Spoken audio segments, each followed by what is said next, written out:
Good day, my moons. It's Sailor Luscious here coming to you with another Sailor Moon video. Today's video is a little different. I'm going to be debunking a website I discovered while just doing random Sailor Moon searches about why Tuxedo Mask sucks. Or specifically, it's called Why Everyone Knows That Tuxedo Mask Sucks Except for Sailor Moon. So let's start with number one. Number one states that he dates girls that are way too young for him. So, you know, kind of that creeper, pedophile-ish type thing, you know? So, first, let's talk about right here. It stated right in the article that as far as Rei is concerned, in the anime only, because in the manga, Mamoru doesn't date anyone else, as far as we know, other than Usagi. So, but right here it stated that Rei practically forces herself on him. It pretty much goes places with her to make her feel better about herself and make her happy. He's not actually dating her. It's more like a chaperone type of thing. So, and since him and Usagi are truly destined to date and their love awakens earlier than it was actually supposed to, you know, that's another thing as far as that goes. Also, though the ages are strange when you think about it, sometimes, Usagi is 14, Mamoru is 17. The age difference between them is only 3 years. There are people who are married who are 5 years apart. You know, and, you know, Mamoru's super smart. He goes to this really prestigious school and all that stuff. You know, so it's really not that far-fetched when you really just think about that. 3 years is not that big of a gap. It only sounds weird because he's 17 and she's 14. Alright? And now, we still haven't even taken Japanese culture into account. But we're not going to go into all that because even in Western culture, it's not that far-fetched. It really is not. So moving on to number two. Number two states that he's an a-hole. So, Mamoru's not as cruel as he comes across, especially in the manga. Mamoru only teased Usagi, though he sometimes can come across mean because he, you know, especially in the anime. Then he even finds out that she's Sailor Moon on accident. And you know what he does? He keeps that secret. Nice guy, huh? Now in the manga, he can come off as a major jerk sometimes, but, I mean, in the anime, he can come off as a major jerk sometimes. But in the manga, he's actually a lot cooler and much nicer. You know, he's more just a mysterious guy who's really just trying to figure out his life.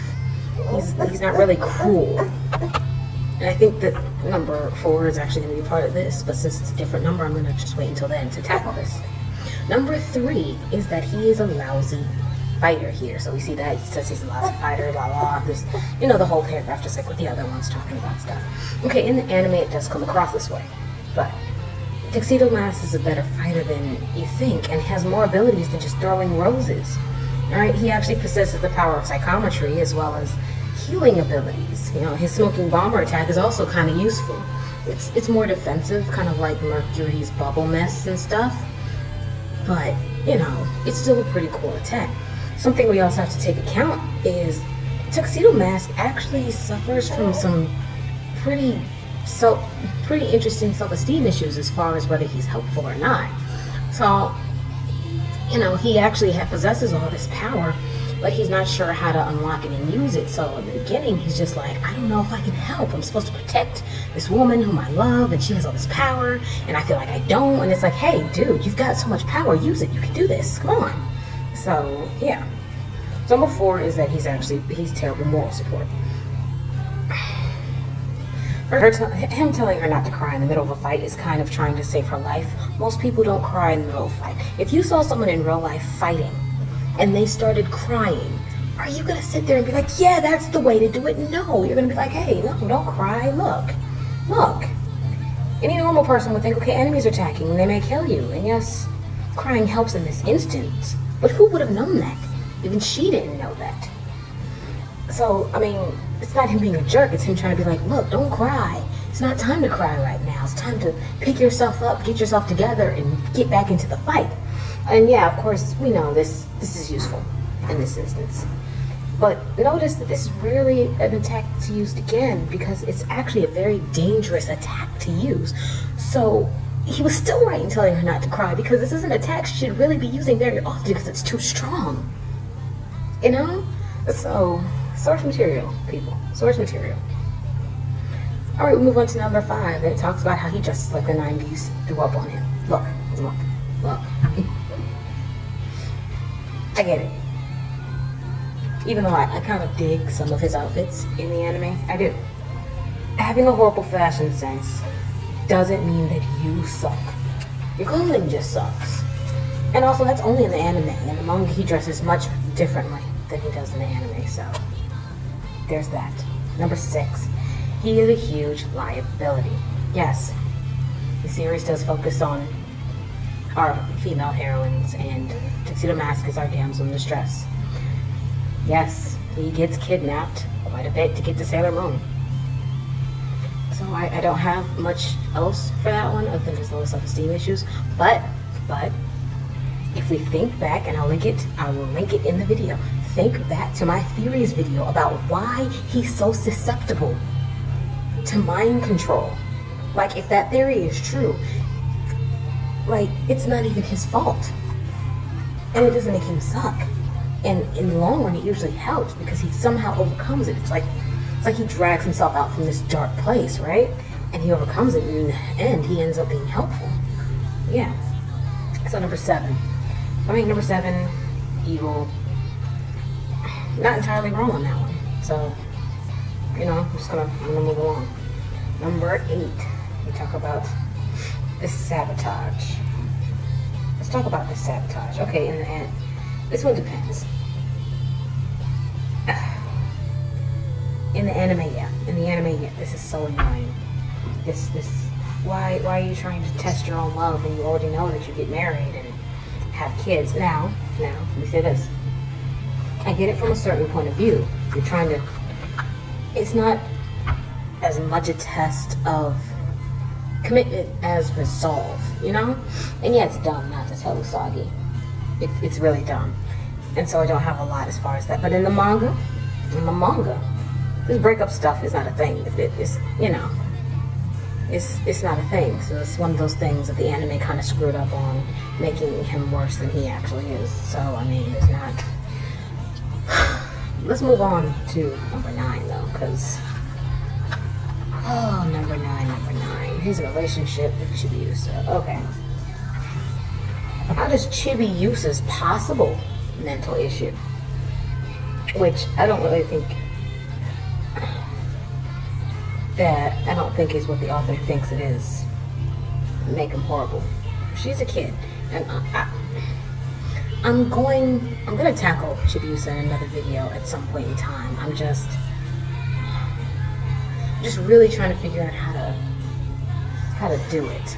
I've been wanting to do a video on this topic for a minute, but I'm just really unsure.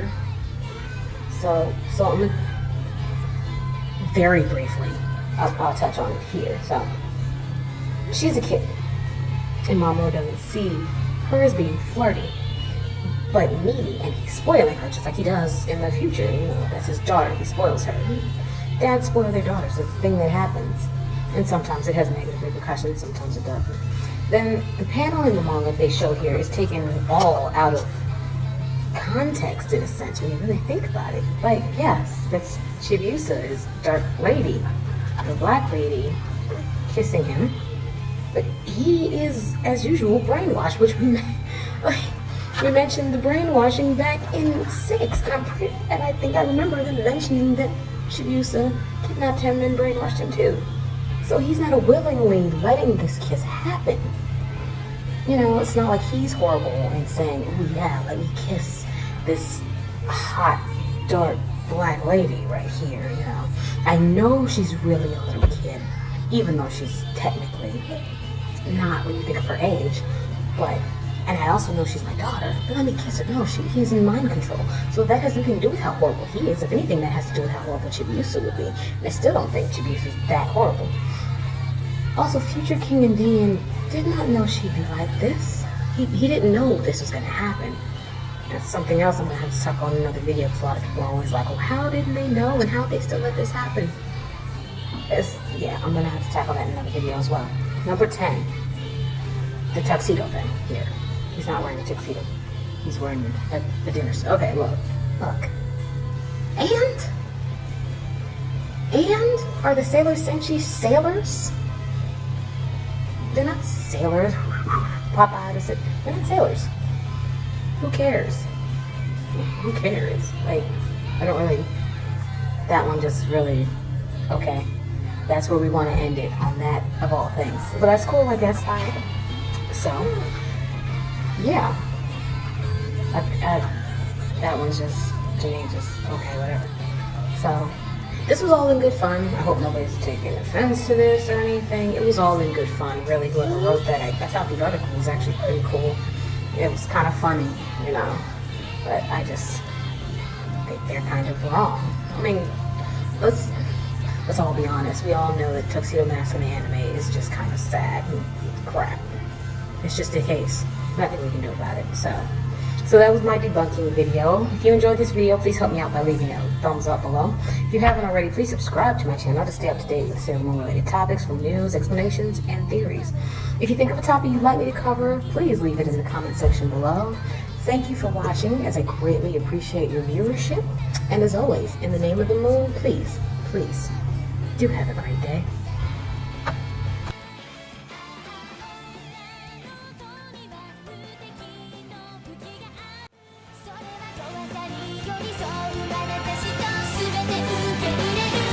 Yourself.